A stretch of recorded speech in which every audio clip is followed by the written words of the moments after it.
8 Creepy Unsolved Mysteries of Children Disappearances.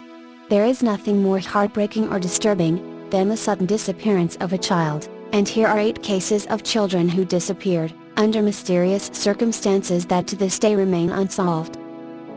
8. Disappearance of Kyron Richard Horman. Kyron was last seen in Portland, Oregon on June 4, 2010. He usually rode the bus to Skyline Elementary School, where he was a second grader. The school is in the 11,500 block of Skyline Boulevard in a rural area in northwest Portland, about 2 miles from Kyron's home, in the 15,700 block of Sheltered Nook Road. His stepmother, Terry Lynn Moulton Horman, stated she drove him to school because there was a science fair that day, and Kyron wanted to set up his exhibit, a display about the red-eyed tree frog. They arrived shortly after 8 a.m. and dropped Kyron's coat and backpack off at his classroom. A witness saw Terry and Kyron together at 8:15 p.m., in front of Kyron's exhibit. The bell rang at 8:45 a.m. and Terry says she left then. She said Kyron told her he was going to his classroom. He has never been heard from again. Terry reported Kyron missing at 3:45 p.m., after he failed to arrive home at 3:30 p.m. as scheduled. No one reported having seen Kyron at the school after the 8:45 bell. His teacher marked him absent. After classes began at 10 a.m., she thought he was at a doctor's appointment. Because so many hours had passed since he was last seen, police launched an extensive search immediately. Over the next few days they interviewed all the students and staff at Skyline Elementary School and searched the school grounds and the surrounding area. It was one of the largest searches in Oregon history. Kyron's loved ones described him as timid, and stated he would be unlikely to leave the school and go off on his own. Kyron's parents, Kane Andrew Horman and Desiree Young, have been divorced since 2003. Terry and Kane married in 2007, but they had been together for several years before that. Terry raised Kyron from infancy, although he did visit with Desiree and his stepfather, Tony Young, every couple of weeks. Kane and Terry had a 1-year-old daughter, Kyra Ariel Horman, at the time of Kyron's disappearance, and Terry has a teenage son from a previous marriage, who was living with her parents in June 2010. Photos of Kane, Terry and Desiree are posted below this case summary. Less than 2 weeks after Kyron's disappearance, police stopped the search and announced they had upgraded his case, from a simple missing child to a criminal investigation. At the same time, they stated they didn't think Kyron had been abducted by a stranger. They focused on Terry, stating cellular phone records indicated she wasn't where she said she was on the day of her stepson's disappearance. 3 weeks after Kyron's disappearance, on June 26, Kane moved out of the family home. That same day, Terry placed 2 911 calls from their residence. The first one, at 5:17 p.m., was classified as a threats call, and the second, at 11:39 p.m., was classified as a child custody call. Kane wasn't home when either call was placed. During the following days, the police released more information to the public. A landscaper who worked for the Horman family had told investigators that about 6 or 7 months before Kyron disappeared, Terry offered him money to kill her husband. When authorities notified Kane of this, the news prompted him to take Kyra and move out. The police attempted a sting, bringing the landscaper to Terry's door to demand money while undercover agents watched from nearby, but Terry called 911 instead to say someone was demanding $10,000 from her. Kane filed for divorce and a restraining order from Terry, saying he and the police believed she was responsible for Kyron's disappearance in addition to the attempted murder for hire. A judge barred Terry from contacting Kane, Kyron, Kyra, or her own teenage son. Kane sought custody of Kyra and child support from Terry. He accused Terry of attempting to abduct Kyra from her daycare 2 days after the restraining order was granted, of beginning an affair with another man 4 days after Kane moved out, and of sharing sensitive information, including Kane's new address, with a man. In mid-July, Terry moved to her hometown of Roseburg, Oregon, and Kane and Kyra moved back into their Portland house. Investigators questioned Terry's friend, Dennis Bitcher, about her possible knowledge of Kyron's disappearance. They searched her home and asked the public if they had seen Terry, Her white pickup truck or Spitzer on June 4 between 9:45 a.m. and 1 p.m. Spitzer stated knew nothing about Kyron's disappearance, and she believed Terry was innocent of any wrongdoing. Kane stated Terry suffered from postpartum depression after Kyra's birth and her behavior changed. In court documents, he claimed she is an alcoholic, has a personality disorder and is severely emotionally disturbed. Kane said he believed Kyra was not safe with her mother and may have witnessed whatever happened to Kyron on the day he disappeared. Some of Terry's acquaintances reported that she was angry with Kane for making her teenage son move out of their home, which he did in February 2010, 4 months before Kyron's disappearance. Desiree told reporters that she had attempted to get custody of Kyron prior to his disappearance, and that Kyron had told her several times that he wanted to come live with her. In May 2012, Desiree filed a lawsuit against Terry, accusing her of kidnapping Kyron and seeking $10 million in damages. She has asked the court to order Terry to return Kyron, or say where his body is. The Harmons' divorce is pending. Authorities have yet to name a suspect in Kyron's disappearance, in spite of their focus on his stepmother. Kane speculated Terry caused the child's disappearance in an effort to hurt him, and suggested she may have had help from other individual. Both of Kyron's parents continue to hope that he is alive. His case remains unsolved. 7. What happened to Trenton Duckett? Trenton was last seen on August 27, 2006 at Windermere Apartments in the 1400 block of Griffin Road in Leesburg, Florida. He was living there with his mother, Melinda M. Duckett, at the time. Melinda stated she put her son to bed at approximately 7 p.m. when she went into his room to check on him. 2 hours later, he was missing. The bedroom window's screen had been slit, leading authorities to speculate that an abductor had gained access to the room through the window, and carried the child away. Authorities initially announced they believed Trenton had been abducted, and made an appeal to the public to search for him. Several days after his disappearance, however, investigators stated they had no reason to believe the child was deceased, or had been taken out of the local area, and that his parents were the focal point of the investigation. Melinda and Trenton's father, Joshua Duckett, had begun dating in high school and got married in 2005. Photographs of both of them are posted below this case summary. They were in the process of a heated divorce and custody battle in August 2006.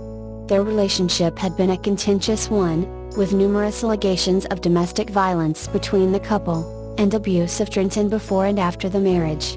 Trenton was often in the care of Melinda's grandparents or in foster homes.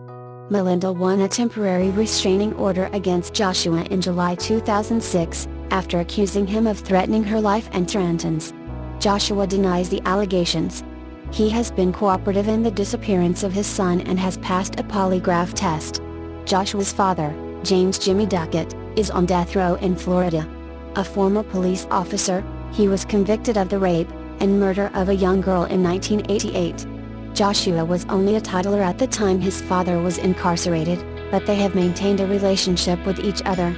Trenton had visited James on death row and Melinda kept up a written correspondence with him. Authorities investigated to see whether Trenton's disappearance was related to his grandfather's crimes, but found no evidence to support this theory. About a week after Trenton went missing, police stated they were not certain he had disappeared. At the time Melinda said he did. No one other than Melinda reported having seen Trenton since his mother picked him up from daycare a full day prior to his reported disappearance, and witnesses reported seeing Melinda alone in the hours prior to her son's going missing. Melinda refused to take a polygraph, and she failed a voice stress test. Investigators found photographs and sonogram images of Trenton, and some of his toys, in the trash bin when they searched Melinda's apartment, after the child's disappearance was reported. It is unclear why someone tried to throw those items away, but their presence in the garbage made police suspicious. Melinda had told her attorney she took her son and a shotgun to a shooting range at the Ocala National Forest on August 27, then became lost and drove around Central Florida for 8 hours. A photograph of Melinda's vehicle, a silver 2006 Mitsubishi Eclipse, is posted below this case summary. Police are anxious to talk to anyone who may have seen it on August 27, so they can verify Melinda's story. Witnesses reported seeing her in Leesburg at the time she was supposedly lost. On September 8, 13 days after her son vanished, Melinda was found shot to death in a closet in her paternal grandparents' home in Lady Lake, Florida. She had taken her own life at the age of 21. She left 2 notes, neither of which disclosed any information as to what happened to Trenton. Melinda's family cited the stress of her son's disappearance, and the subsequent media scrutiny as the reason for her suicide. She had a history of depression and 2 previous stays in mental hospitals, mostly recently in 2005, after she either harmed herself or threatened to. Melinda's parents filed a wrongful death lawsuit against Nancy Grace, a television talk show host, and CNN, her network, in December 2006. Grace conducted an aggressive interview with Melinda shortly before her death, and her parents argued that she had been pushed over the edge as a result. Melinda committed suicide before the interview aired. In November 2010, the lawsuit was settled. CNN agreed to set up a $200,000 trust fund to finance the search for Trenton. If Trenton is located alive before his 13th birthday, the money will go to him. Otherwise, the money will be donated to the National Center for Missing and Exploited Children. On September 21, nearly a month after Trenton went missing, and 2 weeks after Melinda's death, police officially named her as the prime and only suspect in Trenton's case. They stated they did not necessarily believe she had harmed him, however. Authorities investigated the possibility that Trenton had been sent to his mother's native South Korea. Melinda had been adopted by a New York couple shortly after birth and never knew her biological parents, but she said she'd like to locate her Korean relatives and get Trenton in touch with his roots. Authorities found no evidence that the child had ever left the United States, however.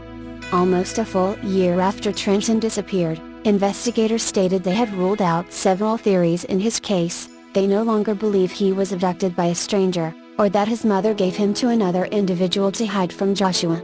Authorities remain hopeful that Trenton is alive, and continue to actively investigate his disappearance.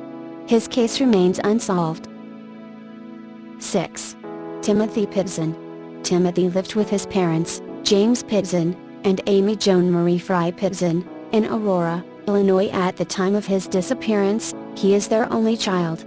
Without telling anyone of her plans, Amy removed him from his kindergarten class at Greenman Elementary School on the morning of May 11, 2011. After checking him out of school, she drove to an auto repair shop, and dropped off her blue 2004 Ford Expedition SUV at 10 a.m. One of the repair shop employees drove Amy and Timothy to the Brookfield Zoo, and at 3 p.m. she came to pick up her repaired vehicle, and drove with Timothy to the Key Lime Cove Resort in Gurnee, Illinois, where they spent the night. Meanwhile, James had reported his wife and son missing, after he went to pick up Timothy from kindergarten, and found out his mother had taken him. He called her cellular phone numerous times but got no answer. Photos of Amy and her car are posted below this case summary. On May 12, Amy and Timothy drove to the Kalahari Resort in Wisconsin Dells, Wisconsin. The following morning at 10 a.m., security camera footage showed them waiting in line to check out. At 1:30 p.m., Amy made several cellular phone calls to her loved ones to say she and Timothy were fine and not in trouble. Timothy could be heard in the background and sounded normal, saying only that he was hungry. This was the last time anyone saw or heard from the child. At 7:25 p.m., Amy was sighted at a Family Dollar store in Winnebago, Illinois, where she purchased stationery. This time she was alone. She went to the nearby Sullivan's Foods at 8 p.m., then checked into the Rockford Inn in Rockford, Illinois between 11:15 and 11:30 p.m. sometime that night or the next morning. She took her own life by slashing her wrist and neck. She had also taken an overdose of antihistamines. She was 43 years old. The inn's employees found her body at 12:30 p.m. the next day, May 14th. Amy left a note and 2 letters in the mail, one to her mother and one to a friend, saying Timothy was fine, and with people who cared about him, but she didn't name those people. One of her notes said no one would ever find him. Her cellular phone was missing. Other items were also missing, including Timothy's Spider-Man backpack, his toys and clothes, the clothes Amy was wearing when she checked out of the Kalahari Resort, a tube of Crest toothpaste and an iPass transponder. Photos of some similar items are posted below this case summary. Authorities in Italy believed Amy had in fact given Timothy to other people to care for, in part because his car seat was missing.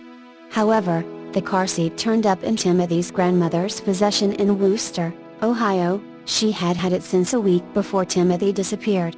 As the days passed without any indication of the child's whereabouts, police became increasingly concerned for his safety. When they examined Amy's SUV, they found traces of Timothy's blood in the back seat. However, they couldn't tell how long the stains had been there, and one of the boy's relatives said he had gotten a bloody nose in the vehicle about 12 to 18 months before his disappearance. The knife Amy used to commit suicide had only her own blood on it. Amy's SUV was visibly dirty and had soil, tall grass and weeds stuck to the undercarriage when it was located after her death.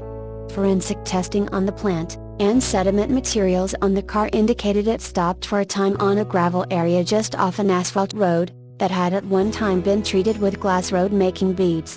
The vehicle backed into a grassy meadow or field which contained Queen Anne's lace and black mustard plants and would have been nearly treeless. Some oak or birch trees were in the general area, but not in the direct place where the car stopped. There was possibly a pond or small stream close by. There were no indications that the land was cultivated as either a lawn or for growing crops.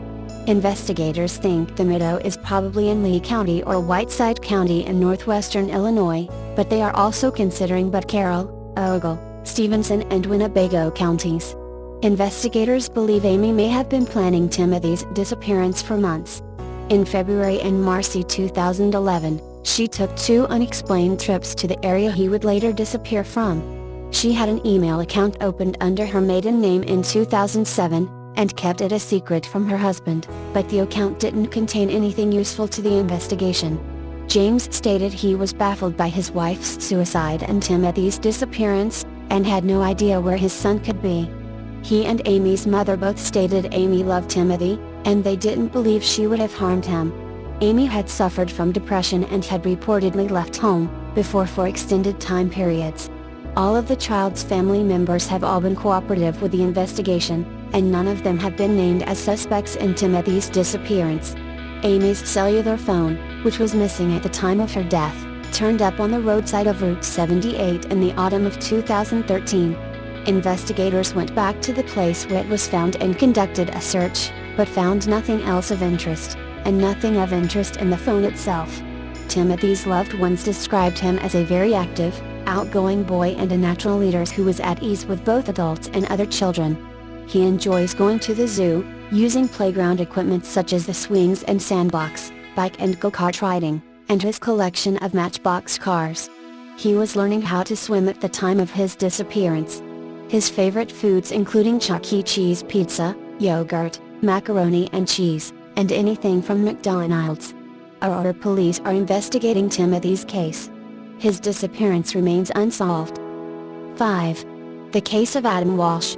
35 years ago today, on July 27, 1981, 6-year-old Adam Walsh disappeared, and left a mark on the world that continues to this day.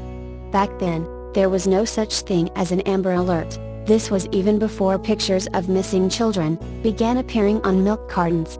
Adam Walsh's tragic and still unsolved disappearance and murder changed all that. On that long ago day, Adam's mom had left him to play in the toy section of a Sears store in Hollywood, Florida, while she shopped. When she came back to get him, he was nowhere to be found. His mother and grandmother searched every inch of the shopping center to no avail, their panic growing by the minute.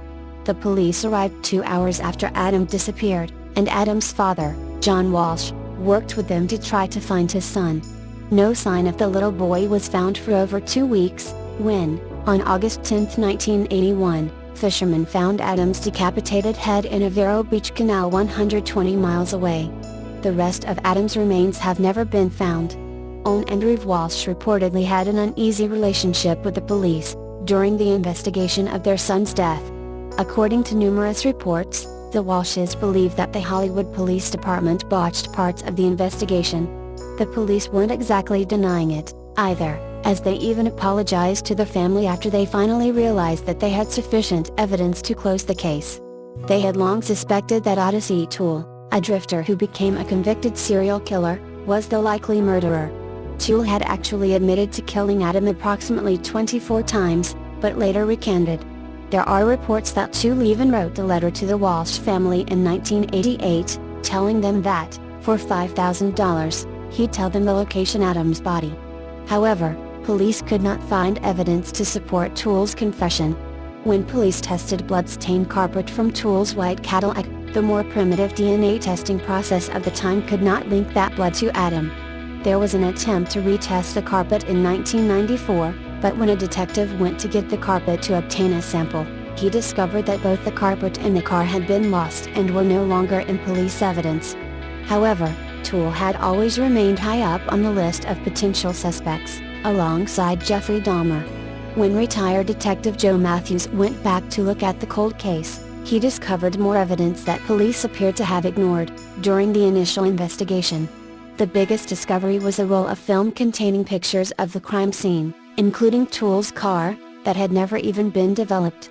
On that roll of film were pictures of blood in Toole's car, even a bloody face print in the back of the car where Toole had claimed to have thrown Adam's severed head. Unfortunately, Toole never stood trial for Adam's death.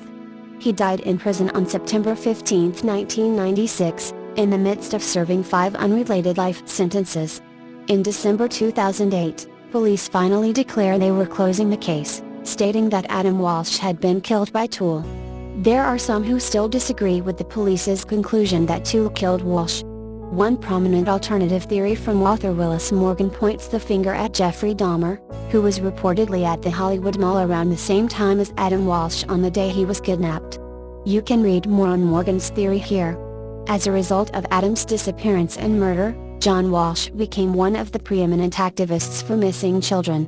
He became a regular presence in homes across the country as the host of America's Most Wanted from 1988 to 2011. The Walsh family began the Adam Walsh Outreach Center for missing children in their home state of Florida in 1981, and it was folded into the National Center for Missing and Exploited Children in 1990. Thanks to the Walsh family's lobbying, the Missing Children's Act was passed in 1982. That legislation created a national computer database at the FBI containing information on missing children. The Walsh family's efforts have, all told, led to the capture of over 1,000 criminals. 4. Madeleine McCann. One of the most high-profile cases of an unexplained child disappearance, in recent years is that of the British 3-year-old, Madeleine McCann. The case received a large amount of media coverage all over the world, making it incredibly strange that she could simply disappear without a trace, while on holiday with her parents and siblings in Praia de Alas, Portugal in 2007. Madeleine was put to bed by her parents, Jerry and Kay McCann, who then left to dine at a nearby restaurant. They checked on their children every half an hour, and on one such check found the window open and Madeleine missing. Although reports of various men acting suspiciously in the area, as well as the arrest of a local British expat, nothing substantial could be found to lead to the recovery of the child. For a brief period Madeleine's parents became suspects, and although a lot of people still believe that they had something to do with her disappearance, there is no substantial evidence to confirm this. To this day, the disappearance of Madeleine McCann continues to make headlines, and sightings are reported worldwide. Her parents continue to search, believing wholeheartedly that their daughter is still out there somewhere. Madeleine McCann's tormented parents are hoping that a New Year miracle will reunite them with their daughter, as they approach the milestone 10th anniversary without her. Kate and Jerry have never given up hope that she could still be alive, and have started 2017 with renewed spirit and vigor. A Facebook campaign promoting the hunt for their daughter, which they endorse, says in a new posting, "We still have great hope and believe in miracles. Thank you for continuing to be by our side. Let's get her home." Scotland Yard detectives are investigating a lead said to be one last throw of the dice in a bid to end the family's torment. A close family friend said, "Despite yet another Christmas without Madeleine, which was very difficult, Kate and Jerry have entered the new year with a positive and upbeat frame of mind. They are confident the Metropolitan Police will give them the answers they are desperately seeking." Investigators now have less than 3 months of guaranteed government funding to continue to unravel an important new tip. A source close to the investigation, codenamed Operation Grange, revealed last month that they are working on a final theory, that Maddie was kidnapped by a European trafficking gang. The spotters are believed to have targeted the charismatic blonde 3-year-old, taking photographs of her while she was playing on the beach and beside the pool at her family holiday apartment in Portugal's Praia da Luz in May 2007. Maddie, who has a distinct and inoperable blemish in her right eye, where the pupil runs into the iris, would now be aged 13. Her last age progression picture clearly shows the eye defect, but portrays her as a 9-year-old. Former GP Kate and heart doctor Jerry, both 48, posted in a worldwide Christmas message, "Somebody knows. We just hope they find the courage and compassion to let us know too." The brave couple from Rothley, Leicestershire, wrote on the official Find Maddie website that support from others will keep us strong and afloat during the difficult months to come. 3. The Sodder Children Disappearance of 1945. A drive to Fayetteville, West Virginia is nothing short of inspiring. Winding roads past dark groves of sycamore and ash that cling to the ridged steps of the Appalachian Mountains. Around one bend, near the community of Hawk's Nest, is a kitschy relic of roadside Americana, the Mystery Hole. Entering Fayetteville itself, you cross the impressive New River Gorge Bridge, a 3,030-foot steel arch that spans the cool waters of the New River. But for decades, travelers coming into Fayetteville were treated to a far more somber sight, a billboard depicting the photos of 5 children, and a plaintive plea from their parents seeking news about their fates. The official explanation of the disappearance of the Sodder children, Morris, Martha, Louie, Jenny, and Betty, aged 5 to 14, is that they died in a fire that consumed the Sodder family house on Christmas Eve 1945. The alternative explanation entertained by the Sodder parents, the Sodder children who survived the blaze, and an active network of amateur sleuths, is that the children were kidnapped from the burning home as retribution against the family. George and Jenny Sodder were both Italian immigrants, although only George, who immigrated when he was 13, spent an appreciable amount of time in his home country. The couple was a shining example of the American dream. George went from working railroads in Pennsylvania to owning a small trucking company in West Virginia. He and his wife had 10 children, and lived in a 2-story home just north of Fayetteville, where many Italian immigrants and their descendants had settled. George was many things: a hard worker, a dedicated family man, but he never shied away from sharing his beliefs. He frequently discussed his disapproval of fascist dictator Benito Mussolini, who was seen by some pre-World War II Italian Americans as a model of strength, who had made Italy great again. Arguments with other Italian Americans were common, and the family claimed that during the war years, George was the subject of threats. On Christmas Eve 1945, the family was celebrating with 9 of their 10 children. War was over, which meant that eldest son Joe would soon return from the army. Daughter Marion had bought presents for the youngest Sodder siblings with income from a new job. At night, 5 of the Sodder children retired to the upstairs attic for bed. In the middle of night, around 1 a.m., Jenny Sodder awoke to a bang on the roof followed by a rolling noise. She drifted back to sleep, but awoke 30 minutes later to the smell of smoke. It wasn't long before she discovered a fire burning from a fuse box in George's office. The Christmas lights still twinkled in the living room downstairs, and the children were still asleep in the attic. George, Jenny, Marion, 2-year-old Sylvia, and 2 of the older Sodder boys escaped the house. One of these boys, John Sodder, initially claimed that he went upstairs to wake his siblings. He later changed his account, saying he had only called up to them. The fire could not have occurred at a more disastrous time. It was Christmas in the middle of the night. The town of Fayetteville was shut down. Many local men were still in the military, and the fire department was barely staffed. In addition, a series of mysterious misfortunes made rescue impossible. A high ladder, usually stored against an external wall, had vanished. The water in the water barrel was frozen and the phone line was down. George Sodder tried to start his trucks, so he could park below the attic window, climb upon the roof and rescue the children. But the engines wouldn't start, despite working fine earlier that week. Desperately, George climbed the walls and broke open an attic window, cutting his arm in the process. Even still, he could not reach the upstairs bedroom. Heartbroken, the Sodder family watched as their house and, they assumed, their 5 children burned through the night. The fire department didn't arrive until 8 o'clock the following morning. One reason for the lateness?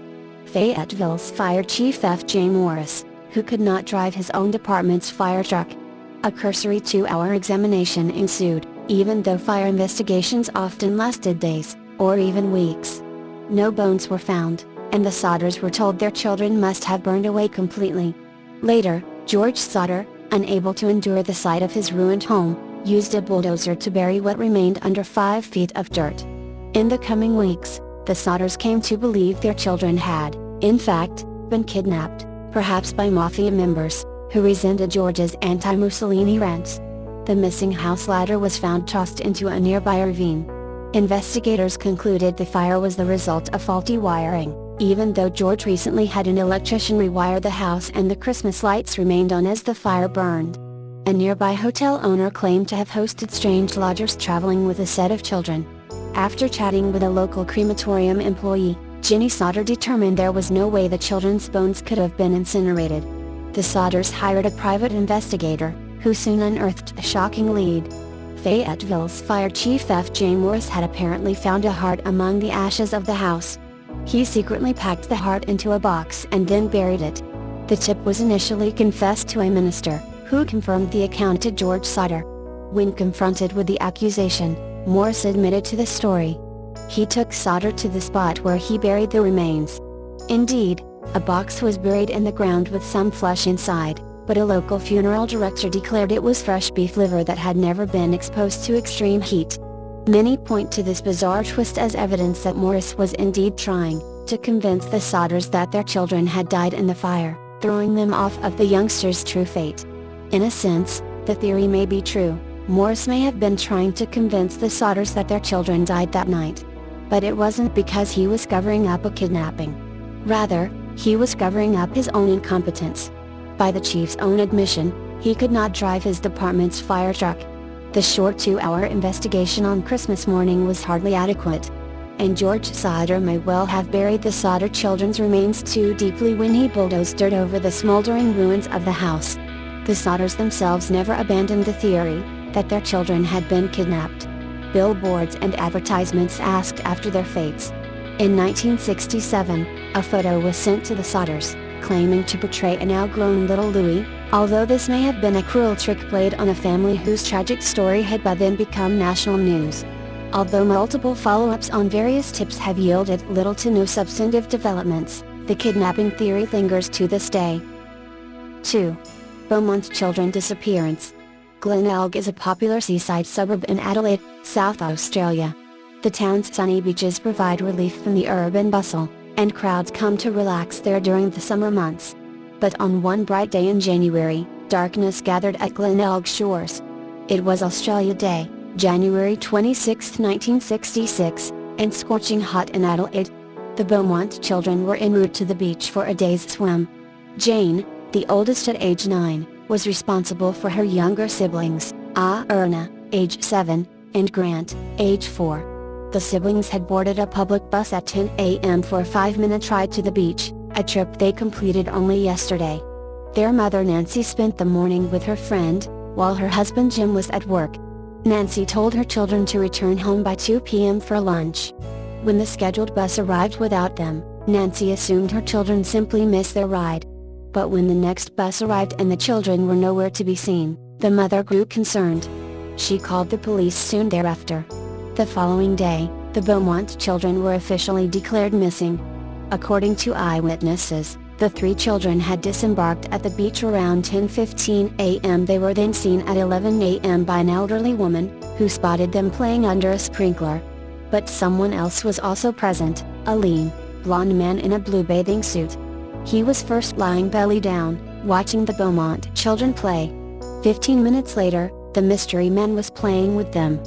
At around 11:45 a.m. the children were seen buying snacks at a cake shop using a £1 bill.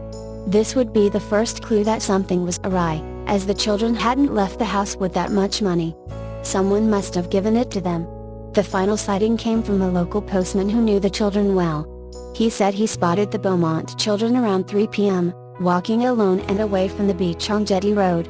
The children seemed happy on their stroll, they even stopped to say hello. While police trusted the postman's claim, questions about its timeline led authorities to believe the encounter happened earlier in the day. The disappearance of the Beaumont children stunned Australia, and triggered one of the largest missing persons investigations in the nation's history. Drowning was ruled out, as all their belongings were also missing. An appeal from Jim was broadcast on national TV. Authorities followed every lead, but every lead led to nowhere. Even paranormal investigators were called in for assistance. Gerard Croy-Izet, a renowned Dutch parapsychologist and psychic, was flown to Australia from the Netherlands. His visit caused a media circus. Croy-Izet's sixth sense led him to a warehouse where he claimed their bodies were buried beneath. The warehouse's owners, reluctant at first to participate, finally raised $40,000 to have the building demolished. An excavation commenced, but no bodies were found. Some 2 years after the disappearance, the Beaumont parents received a series of mysterious letters claiming the children were held captive. The anonymous author said he would return the children at a designated time and place. Ecstatic, the Beaumonts traveled to the prearranged spot, only to be met by no one. A second letter arrived shortly thereafter, stating that because an undercover detective had been present, the author withheld the children, and would now keep them forever. 25 years later, forensic analysis concluded the letters were a hoax. The investigation remains open to this day. A $1 million reward is offered to anyone with information that might crack the case. Nearly 50 years later, the question lingers: what happened to the 3 Beaumont children that hot day at the beach?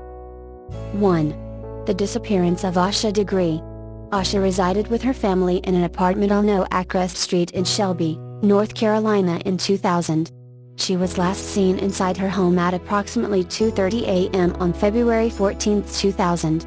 Asha's father went to sleep at that time, and told authorities his daughter was asleep in her bed when he checked on her. Asha shared a room with her older brother, who stated that he heard noises during the early morning hours, and assumed his sister was tossing in her sleep. Asha's mother went into her room at approximately 6:30 a.m. to wake her children for school, and discovered Asha was not in her bed. The family immediately summoned authorities, and an extensive search of the surrounding area was initialized, with no result. Asha has never been heard from again. 2 truck drivers reported seeing her walking south on Highway 18 north of Shelby between 3:30 and 4:15 a.m. Asha was apparently near the intersection of Highway 180 at the time, about a mile from her home. She left the highway at this point and walked off into the darkness. It was the last confirmed sighting of the child. Investigators believe Asha left her residence of her own accord. She is described as being quiet, shy person and a good student with a happy home life, and her reasons for leaving aren't clear. Asha's basketball team lost a game, their first loss in the season, the day before her disappearance. Her family said she was upset over the loss, but she calmed down within a few hours. Asha's 4th grade class at Fallston Elementary School read the book The Whipping Boy by Sid Fleischman in February 2000. The book centers around the story of a prince and a commoner child who receives lashes on the royal's behalf. The children proceed to run away and the book details their adventures. Both boys return safely to the kingdom at the story's end. It is not known if the book served as a catalyst for Asha's disappearance. Asha's black book bag and black tweetabird purse were missing from her room after her disappearance, along with a pair of blue jeans with a red stripe, black sneakers, a long-sleeved white shirt with purple lettering, a red vest with black trim, black overalls with tweetabird on them, and a long-sleeved black and white shirt. All the doors to the house were found locked. Asha kept her house key in the book bag. Asha's pencil, marker and Mickey Mouse hair bow were discovered on the ground in the doorway of a tool shed at Turner's Upholstery on Highway 18 on February 17, 2000, 3 days after her disappearance. Her belongings were found near the stretch of road, where Asha was seen walking in the early morning hours of February 14. A search of the area failed to produce additional evidence. The items were discovered more than 1 mile from Asha's residence. A contractor uncovered Asha's book bag, which has her name and telephone number written on it, buried off Highway 18 in August 2001, 18 months after she disappeared. The item had been double-wrapped in black plastic trash bags, and was found more than 26 miles from her family's home, and in a different direction from where she'd been walking. Nearby, some animal bones and a pair of men's khaki pants were found. The bag was sent to a federal laboratory for testing, but, citing the pending investigation, authorities never released the results. Unconfirmed reports state the bag contained Asha's name on a piece of paper, as well as clothing and a pencil case. In October of that year, a plastic trash bag similar to the one Asha's book bag was wrapped in was found. The bag was sent to a police lab for analysis. Investigators announced that they considered Asha's disappearance to be a criminal matter, and foul play was suspected after the book bag's discovery. The surrounding area was thoroughly searched afterwards, but additional evidence was reportedly not located. A photo of some of Asha's personal items is posted below this case summary. In 2004, authorities dug at the corner of Shelby and Rube Spangler Roads near Lawndale, South Carolina, looking for Asha's remains. They found some bones, but they turned out to be from animals. No evidence relating to Asha's case was located during the search. Her family still lives in the same house and has kept the same phone number over the years. Her case remains unsolved.